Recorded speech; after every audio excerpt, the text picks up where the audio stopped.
Nós estamos já há boas semanas fazendo uma série de mensagens expositivas sobre narrativas bíblicas, sobre histórias, sobretudo no Antigo Testamento, e tentando contar essas histórias talvez de um jeito diferente do que a gente esteja ou estava acostumado a ouvi-las, de maneira a enxergarmos não apenas exemplos bons a serem imitados ou maus exemplos a serem evitados, mas sim como que essas histórias nos apontam para Jesus Cristo.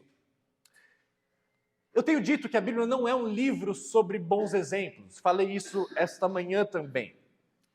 Mas com isso eu não estou dizendo que a Bíblia não contenha bons exemplos. Deixa eu me fazer claro. A Bíblia não é um livro que dá bons exemplos que nós devemos seguir. Não é esse o objetivo da Bíblia. Não é um livro que conta historinhas para tirarmos alguma moral da história naquilo que nós devemos fazer no nosso dia a dia. A Bíblia não foi escrita para isso, embora muitos a encarem dessa maneira. Mas embora a Bíblia não seja um livro para isso, a Bíblia contém sim bons exemplos, dignos até de serem imitados, embora a Bíblia não tenha sido escrita para isso, reenfatizo. E um desses exemplos é o caso de Daniel, o famoso Daniel da cova dos leões. E é esse texto que eu gostaria de ler com os irmãos para a meditação dessa noite. Ou seja, como lermos apropriadamente um livro que há um bom exemplo no caso de Daniel, sendo que a Bíblia não foi escrita para isso. Como interpretamos textos em que os personagens daquele texto são definitivamente bons exemplos? É sobre isso que eu quero falar essa noite. Abra sua Bíblia comigo em Daniel, um livro que fala sobre a soberania de Deus, no seu capítulo 6.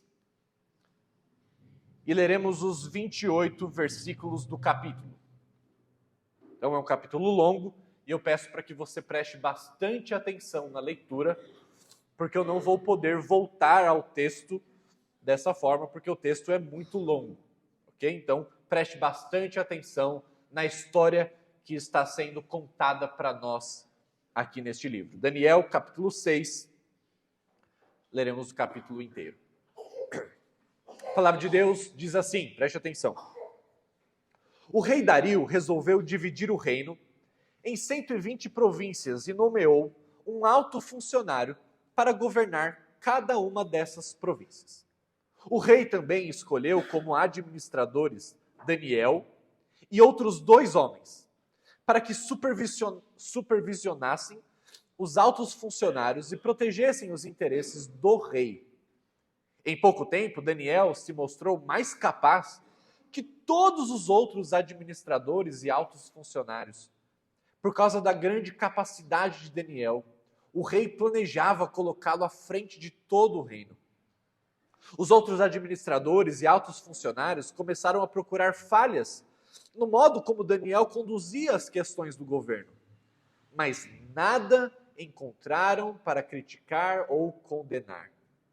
Ele era leal, sempre responsável, digno de confiança. Por isso concluíram: nossa única chance de encontrar algum motivo para acusar Daniel será em relação às leis de seu Deus. Então, os administradores e os altos funcionários foram até o rei e lhe disseram: que o rei Dario viva para sempre. Nós, administradores oficiais, altos funcionários, conselheiros e governadores, estamos todos de acordo que o rei deve decretar uma lei a ser cumprida rigorosamente. Dê ordens para que nos próximos 30 dias, qualquer pessoa que orar a alguém, divino ou humano, exceto ao rei, seja lançado na cova dos leões. Agora, ó rei, decrete e assine essa lei para que não possa ser mudada, como lei oficial dos medos e dos persas, que não pode ser revogada. E o rei Dario assinou a lei. E quando Daniel soube que a lei tinha sido assinada, foi para casa e, como de costume, ajoelhou-se no quarto no andar de cima, com as janelas abertas na direção de Jerusalém. Orava 3 vezes por dia e dava graças a seu Deus. Os oficiais foram juntos à casa de Daniel e o encontraram orando e pedindo ajuda a Deus. Então foram diretamente ao rei e o lembraram da lei, o rei não assinou um decreto ordenando que qualquer um que orasse a alguém, divino ou humano, exceto ao rei, fosse lançado na cova dos leões? Sim, respondeu o rei. Essa decisão está em vigor. É uma lei oficial dos medos e dos persas, que não pode ser revogada. Então disseram ao rei: aquele homem Daniel, um dos exilados de Judá, não dá importância ao rei nem à sua lei. Continua a orar a Deus dele 3 vezes por dia. Quando o rei ouviu isso, ficou muito angustiado e procurou uma forma de salvar Daniel. Passou o resto do dia pensando no modo de livrá-lo dessa situação. À noite, os homens foram juntos ao rei e disseram: ó rei, o senhor sabe que, conforme a lei dos medos e dos persas, nenhum decreto que o rei assina pode ser revogado. Por fim, o rei deu ordens para que Daniel fosse preso e lançado na cova dos leões. O rei lhe disse: que seu Deus, a quem você serve fielmente, o livre. Então trouxeram uma pedra e a colocaram sobre a abertura da cova. O rei selou a pedra com o seu anel e com os anéis de seus nobres, para que ninguém pudesse resgatar Daniel. O rei voltou a seu palácio e passou a noite em jejum. Não quis nenhum dos divertimentos habituais e não conseguiu dormir a noite inteira. De manhã cedo levantou-se e foi apressadamente à cova dos leões. Quando chegou lá, gritou angustiado: Daniel, servo do Deus vivo, o Deus a quem você serve tão fielmente, pôde livrá-lo dos leões? Daniel respondeu: que o rei viva para sempre. Meu Deus enviou o seu anjo para fechar a boca dos leões, de modo que não me fizessem mal, pois fui considerado inocente aos olhos de Deus. Também não fiz coisa alguma contra o Senhor, ó rei. O rei ficou muito alegre e ordenou que tirassem Daniel da cova. Não havia sequer um arranhão nele, pois havia confiado em seu Deus. Em seguida, o rei ordenou que prendessem os homens que haviam acusado Daniel. Ordenou que fossem lançados na cova dos leões, junto com suas esposas e seus filhos. Os leões os atacaram e os despedaçaram antes que chegasse ao fundo da cova. Então o rei Dario enviou essa mensagem a povos de todas as raças, nações e línguas em todo o mundo: paz e prosperidade. Decreto que todos em meu reino devem tremer de medo diante do Deus de Daniel. Ele é o Deus vivo e permanecerá para sempre. Seu reino jamais será destruído e seu domínio não terá fim. Ele livra e salva o seu povo, realiza sinais e maravilhas nos céus e na terra. Foi ele que livrou Daniel do poder dos leões. Assim, Daniel prosperou durante o reinado de Dario e durante o reinado de Ciro, o persa.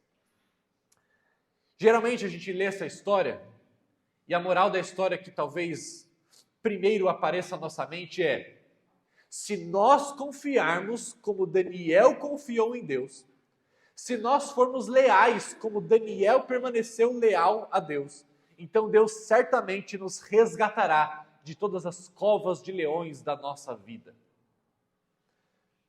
E eu quero defender, como de costume, que não é essa a moral da história de Daniel. Com certeza não é. E nem nós devemos nos colocar no lugar de Daniel. Daniel não é a representação do nosso estilo de vida. Bom, quem é Daniel? Daniel é um participante das atividades cotidianas do povo de Deus, Israel, exilado na Babilônia. Mas, embora o livro de Daniel conte o cotidiano numa vida no exílio na Babilônia, Daniel nunca é conivente com os pecados próprios dos seus conquistadores. Daniel era aquilo que a gente pode chamar de ele estava no mundo, mas não era do mundo. Daniel, nessa época, de Daniel capítulo 6, ele já tinha servido por 70 anos no cativeiro babilônico, no Império Babilônico. Quase 70 anos, sem deixar de participar da cultura babilônica, ainda que resoluto em não se contaminar com a cultura da Babilônia. Geralmente a gente ouve essa história e imagine Daniel um jovem. Existem filmes, basicamente desenhos, que contam a história de Daniel, e Daniel é quase um adolescente. Mas Daniel aqui já tinha 80 anos, pelo menos, quando essa história se passava. O império que estava dominando aquela região, do capítulo 5 para o capítulo 6, ele muda. Já não era mais o Império Babilônico, mas sim o Império Medo-Persa. Esse era o império que estava dominando nessa história de Daniel, capítulo 6. Dario, o seu novo rei, governante, dividiu o seu reino, então, em vários comandantes. Dividiu entre 120 sátrapas, ou governadores daquela região. E 3 presidentes que cuidariam desses 120 comandantes para cuidar melhor do terreno em que Dario supervisionava. E Daniel era um desses 3 comandantes, desses 3 presidentes que cuidavam desses 120, que cuidavam de todo o Império Medo-Persa. E o final do versículo 2 que nós lemos afirma que o propósito de uma máquina administrativa tão atipicamente grande como era ali o Império Medo-Persa, tinha um objetivo, que era, abre aspas, para que o rei não sofresse dano. É por isso que o rei colocou 120 pessoas e em cima delas colocou Daniel e mais 2 pessoas para supervisionar, porque o rei estava preocupado em sofrer dano, leia-se dano monetário. O rei estava preocupado principalmente com a questão dos impostos. O rei estava preocupado com uma questão financeira aqui. E ele queria supervisores em cada império para que não houvesse perda de impostos ou gastos desnecessários. E os 120 subgovernantes, então, da história, prestavam conta para esses 3 presidentes, dos quais Daniel era o mais importante. Tal importância era de Daniel que o rei tinha pensado, inclusive, de colocá-lo como braço direito dele no governo de todo o reinado medo-persa. Olha a importância de um Daniel que era entre aspas, muitas aspas, um escravo. Era de um povo que estava sendo dominado, primeiro pela Babilônia e depois pelo Império Medo-Persa. E olha o nível de relevância que Daniel tinha naquele reinado.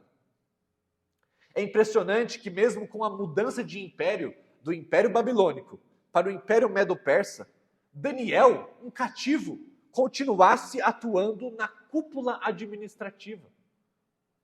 Num primeiro momento impressiona porque revela algum tipo de habilidade especial que Daniel possui. E o texto fala isso. Daniel tinha uma série de habilidades. Ele era um governante capaz. Ele não tinha necessariamente a opção de querer fazer parte do governo. Não. Simplesmente ele era um cativo. Se o rei desejasse que ele fosse parte do governo, Daniel não tinha opção. Mas mesmo sem opção, Daniel servia com qualidade, com efetividade. Daniel era reconhecido porque ele fazia um excelente trabalho. Ele era um súdito do novo império, mas na posição de governante ele demonstrou dedicação e zelo. Essa é a evidência do seu engajamento.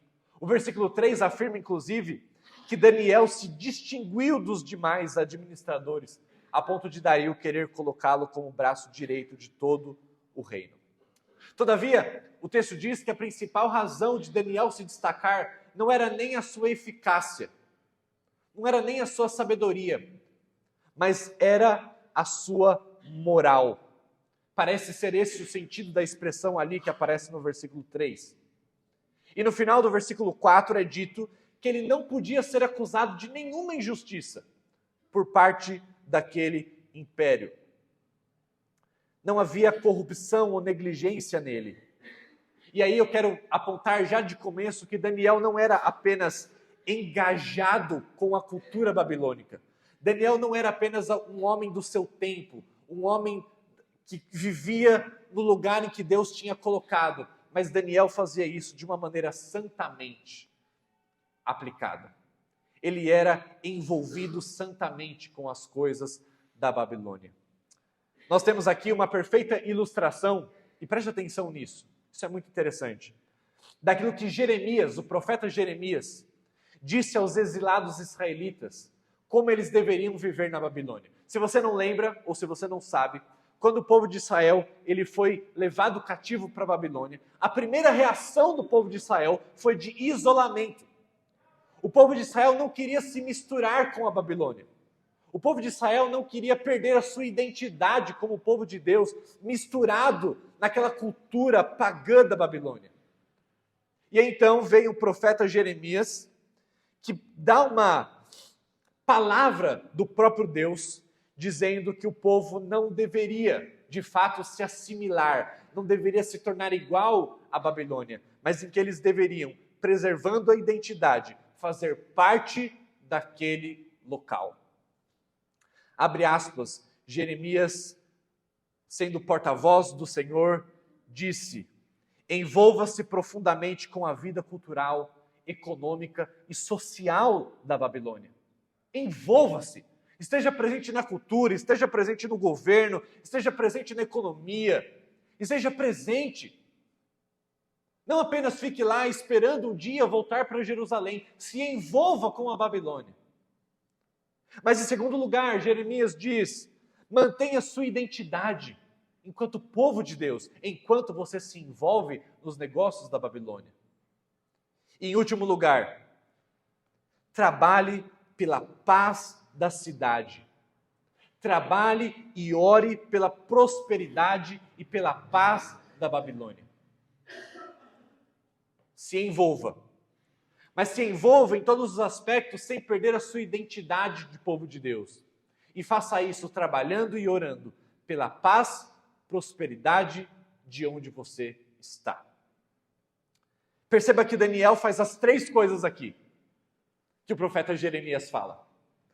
Daniel, ele se envolve profundamente com a vida cultural, com a vida econômica, social, com o governo da Babilônia. Mas Daniel faz isso mantendo a sua identidade como alguém que faz parte do povo de Deus. Em último lugar, Daniel trabalha e ora pela paz e prosperidade da Babilônia. Ele trabalha efetivamente para que a Babilônia prosperasse. E foi reconhecido não apenas por Dario, mas por Nabucodonosor, que veio antes dele. Daniel não era só engajado, mas ele era santamente engajado. A relação do cristão com o mundo pode ser comparada com a seguinte ilustração. E acho que isso aqui vai ajudar um pouquinho. A canoa na lagoa. Há dois princípios interligados nessa ilustração. Canoa da lagoa não é um problema. O problema surge quando há lagoa na canoa. Esse é um problema. A canoa na lagoa não tem problema nenhum, ela foi feita para viver lá. A canoa não foi feita para ficar na terra, foi feita para ficar na lagoa mesmo, na água. Mas quando tem água na lagoa, isso é bom, né? Não tem água na lagoa. Mas quando tem água na canoa, aí é um problema. Analogicamente, não é mundano para o cristão estar no mundo. Não é mundano participar das atividades que chamamos seculares. Não há nada de errado com o fato de estarmos cercados de coisas deste mundo. Na verdade, é no mundo que nós cumprimos a nossa missão. Assim como a canoa cumpre a sua missão de existência na lagoa, nós cumprimos a nossa missão de existência no mundo, na Babilônia. O problema começa quando as coisas do mundo começam a entrar na canoa. E aqui entenda-se canoa por o nosso coração, a nossa mente, a nossa lealdade. O problema não está em estarmos no mundo. Jesus mesmo reconheceu isso. O problema é quando deixamos que o mundo entre dentro dos nossos corações. Lembre sempre da canoa na lagoa. Não há problema disso. Mas ter a lagoa dentro da canoa, esse é um grande problema. Daniel aqui é um belo exemplo do que Jesus queria dizer quando ele disse que somos o sal do mundo. Precisamos estar em profundo contato para que o sal, de fato, salgue uma carne. O sal não salga a carne com Bluetooth, via Wi-Fi. Ele precisa estar em contato. Se não tiver contato, ele não salga. Nós usamos sal principalmente para dar sabor, mas não era essa a realidade no mundo antigo. O mundo antigo usava o sal principalmente para conservar o alimento. Eles não tinham refrigeração como nós temos. E eles colocavam o sal, então, naqueles alimentos que se estragavam e que apodreceriam de maneira mais rápida se o sal não estivesse ali presente. Isso significa que os cristãos são sal quando eles vão a lugares que desmoronariam, ou a lugares que apodreceriam mais rápido, ou entrariam em desordem sem que os cristãos estivessem ali. Somos sal não apenas por dar sabor aonde estamos, e não é só damos sabor se estamos em contato, não fazemos isso à distância, mas nós precisamos estar em lugares que estão em decomposição. E deixa-me sugerir algumas aplicações práticas deste primeiro princípio, o princípio de sermos sal, de onde Deus tem nos colocado, assim como Daniel fez. O princípio do sal, ele afeta pelo menos 3 coisas: o que fazemos, como fazemos e onde fazemos. O que fazemos, como fazemos e onde fazemos. O que fazemos em primeiro lugar? Preste atenção, Daniel, ele não era um profeta. Inclusive, vou fazer um parênteses engraçado. Eu tenho feito muita pesquisa para saber o quão acurado essa inteligência artificial é, que vocês têm ouvido por aí. Eu fiz uma pergunta essa tarde para a inteligência artificial se Daniel era um profeta. Ela disse, Daniel é um profeta. Eu falei, opa, Daniel não é profeta. Mas a gente costuma falar, porque o livro de Daniel está no meio dos livros proféticos, então todo mundo costuma achar. E ela mandou uma respostinha lá. Eu falei, mas tem certeza? Falei para ela, né? Tem certeza, inteligência artificial, que Daniel era um profeta como Isaías, como Jeremias? Aí ela se retratou. Me desculpe, eu estava errada. Daniel não é um profeta como Jeremias e Isaías. Daniel era alguém que viveu naquele período, mas não é um profeta como eles, embora tenha tido revelações de Deus, etc. Por que eu estou falando sobre isso? Daniel, ele não era o clero. Daniel não era o que a gente poderia chamar de um pastor, de um porta-voz de Deus, no sentido que os profetas eram. Como alguém que ministério integral, como eu só vivo por falar a mensagem de Deus para as pessoas. Daniel não era. Daniel era um governante. Daniel era alguém do alto escalão do governo da Babilônia. Daniel não era um profeta. Daniel não era um pastor. Ok? Daniel não era. E onde estou querendo chegar com isso? Daniel é um bom exemplo de que crentes não estão trabalhando, que crentes que não trabalham como pastores ou missionários, eles não devem ser considerados como trabalhadores de segunda classe do reino de Deus. Não diga, por exemplo, me entendo, não diga para adolescentes que invariavelmente começam a gostar mais de ler a Bíblia, começam a caminhar mais próximos de Deus, se comprometer mais com as coisas de Deus, e aí diga para ele, olha, então você tem que ir para o seminário, você tem que se tornar um pastor, você gosta até de ler a Bíblia, você está vivendo uma vida mais ou menos ali. O que a gente quer dizer com isso? Que absurdo é esse que a gente está dizendo? A gente está dizendo que tem crentes que se estão vivendo um pouco melhor e devem ser pastores, e aqueles crentes que estão vivendo mais ou menos, aí pode ser qualquer profissão? Isso é bíblico? De maneira nenhuma. Daniel é um ótimo exemplo de que para ser sal, você não precisa ser pastor, missionário, profeta, apóstolo, o que quer que seja. Daniel é um governante. E aí que eu acho muito bonito a Bíblia. A Bíblia escolhe justamente uma posição que a gente mais considera que um cristão nunca deveria estar. Não, tudo bem, a gente acha que cristão pode até ser advogado, alguns ficam meio assim, mas pode até ser policial, pode ser qualquer outra coisa, mas governante a gente já fica meio assim. A Bíblia está falando, olha, deixa eu contar a história de alguém que é sal, alguém que fez diferença no governo. Num governo muito mais corrupto que o nosso, muito mais, nem se compara. E Daniel estava lá, não se comprometeu. Mas o governo nosso brasileiro é diferente, porque é uma corrupção da raiz. E lá? Você acha que era o quê? Pura honestidade. Olha o que está acontecendo com o Daniel aqui. E Daniel, mesmo não sendo um pastor, profeta, missionário, Daniel é sal aonde Deus o coloca.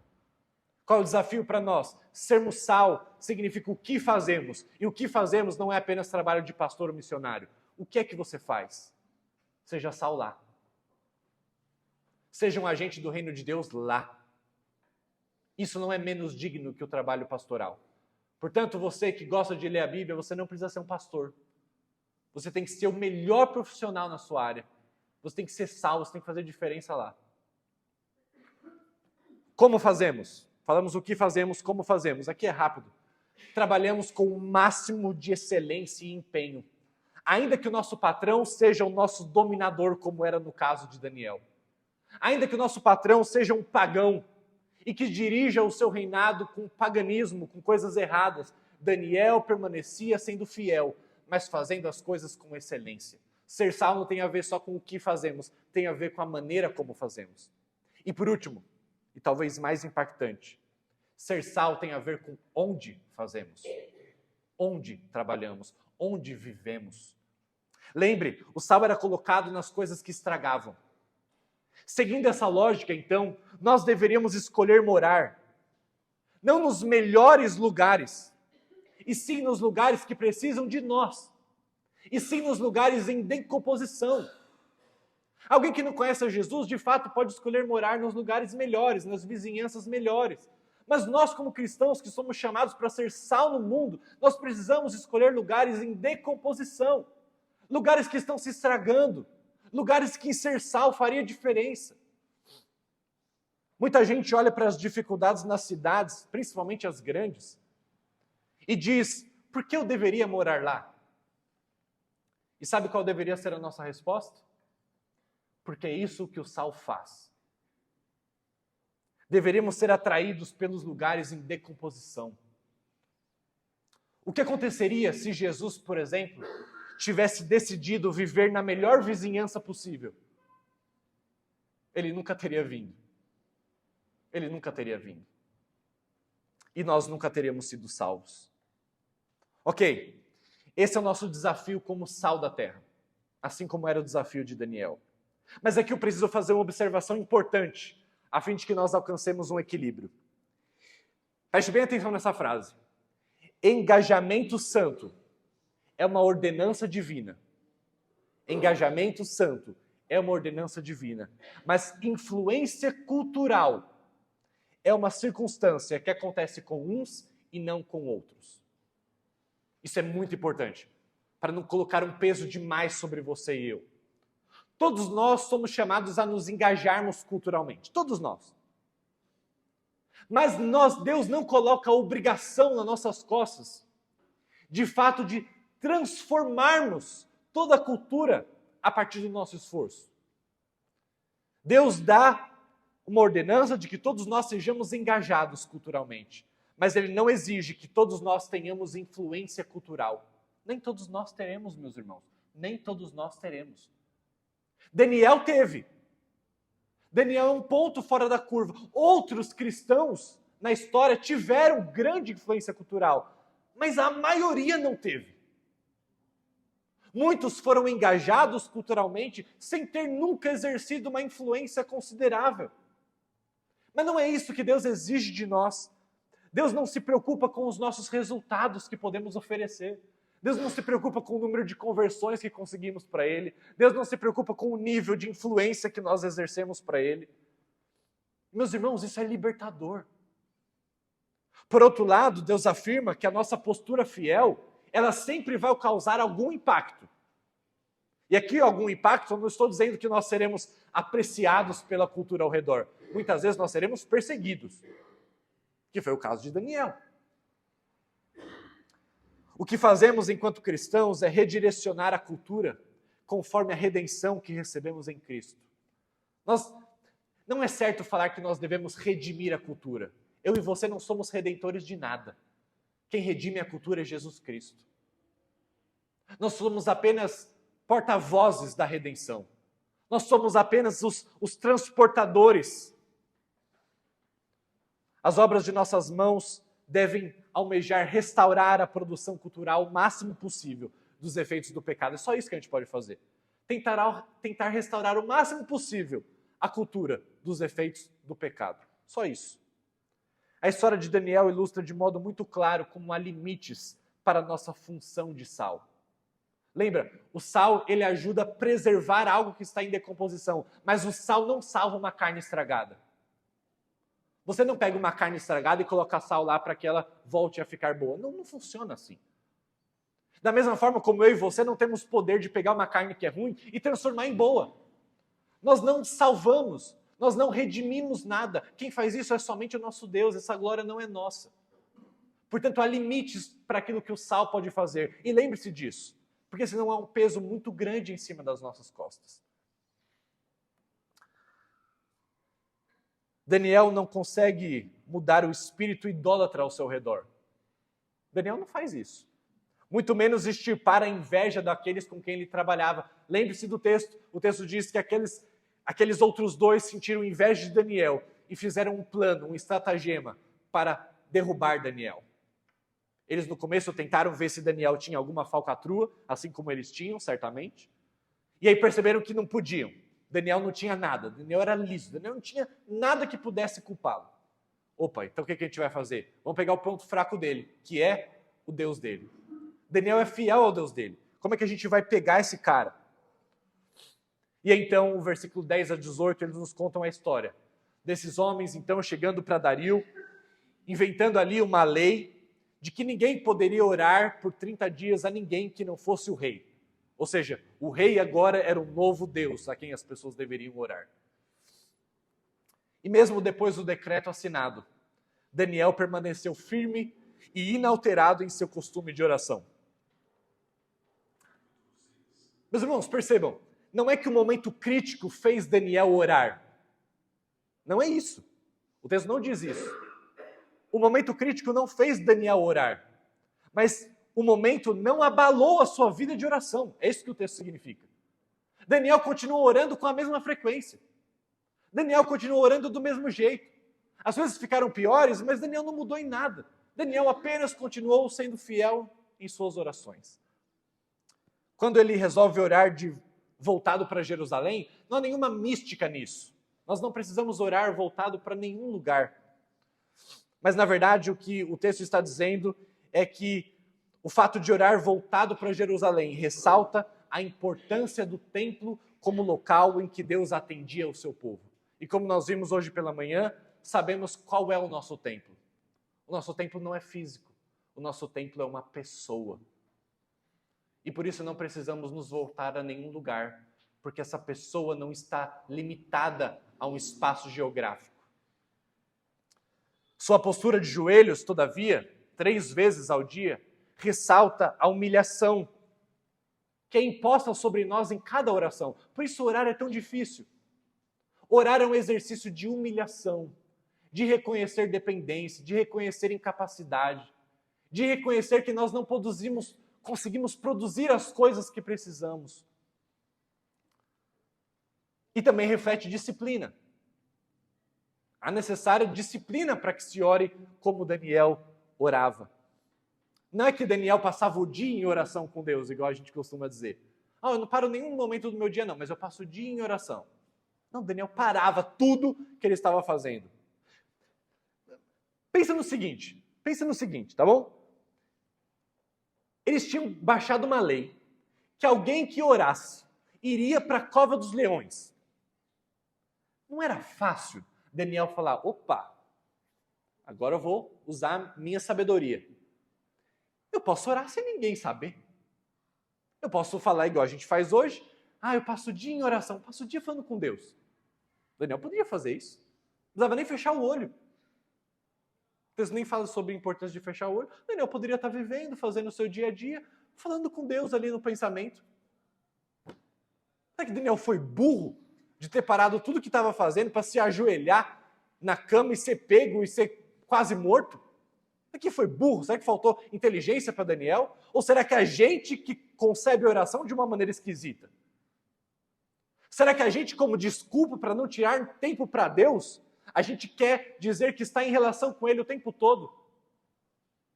Será que um casamento sobreviveria sem que marido e mulher reservassem um tempo somente para os dois? Sob a justificativa de que em vários momentos eles passam um pelo outro e têm troca de conversas banais do dia a dia. Não é assim que relacionamentos funcionam. Daniel sabia disso. E Daniel separava tempos no dia para atenção total ao seu Deus. De tal forma que foi pego, de tal forma que ele foi descoberto. Não era muito difícil descobrir Daniel fazendo essas orações 3 vezes ao dia, principalmente uma pessoa pública como Daniel.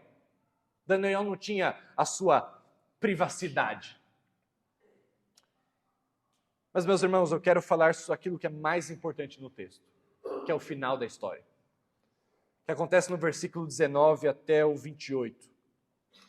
Assim como seus amigos no capítulo 3, Daniel não sabia que ele seria liberto da morte. Daniel não sabia que ele ia ser mandado na cova dos leões. Daniel não estava assim, eu vou orar de qualquer jeito, porque Deus vai me livrar. Vocês vão passar vergonha. Daniel não sabia disso. Sua fé não era a confiança de que Deus tinha o melhor, igual a gente costuma dizer. Não, eu vou enfrentar isso porque eu sei que Deus tem o melhor. Pelo contrário, a sua fé envolvia fidelidade, mesmo que para isso ele tivesse que passar pelo pior de Deus, se necessário fosse. Mas antes que ouvemos a Daniel, o exemplo de Daniel, a fé de Daniel, tudo de Daniel, vale ressaltar que o próprio Daniel exaltava quem aqui? O livramento divino. Abre aspas, o meu Deus enviou o seu anjo e o meu Deus fechou a boca dos leões. Assim como em capítulos anteriores, Deus protege os seus escolhidos mais uma vez. A inocência de Daniel, de fato, é levantada como razão para ele não ter sido devorado pelos leões. O texto fala disso. Mas a glória da ocasião é dada totalmente a Deus. Prova disso até que o pagão Dario, quando no final aparece um decreto que ele faz para todas as nações, ele diz: ninguém pode adorar outro que não o Deus vivo de Daniel. Quem recebe adoração não é Daniel. Quem recebe adoração é o Deus de Daniel. E existem 3 versículos nesse decreto pequeno que nos é apresentado, falando só sobre a glória do Deus de Daniel. E apenas um trechinho, falando sobre a prosperidade política de Daniel. Como todos os capítulos anteriores deste livro fenomenal, a narrativa termina com a glória de Deus em vista. Por isso, faz sentido terminarmos essa mensagem com a glória de Deus como nosso Salvador e protetor. Embora, repito, Daniel seja um bom exemplo aqui, de fato ele é, não estou descartando isso. Mas a história de Daniel, em última instância, não é sobre ele, mas é sobre o maior e verdadeiro Daniel. E aqui, meus irmãos, por favor, você que já se cansou, você que já se perdeu, que já está pensando na comida que você vai comer depois daqui, tenha paciência. Esse é o momento mais importante. Mais importante. Se a moral da história for, se você confiar em Deus, então Deus nunca deixará nada de ruim acontecer com você. Meus irmãos, o problema disso é que todos nós conhecemos alguém que foi mais inocente que Daniel. Todos nós conhecemos alguém que confiou mais em Deus do que Daniel confiou.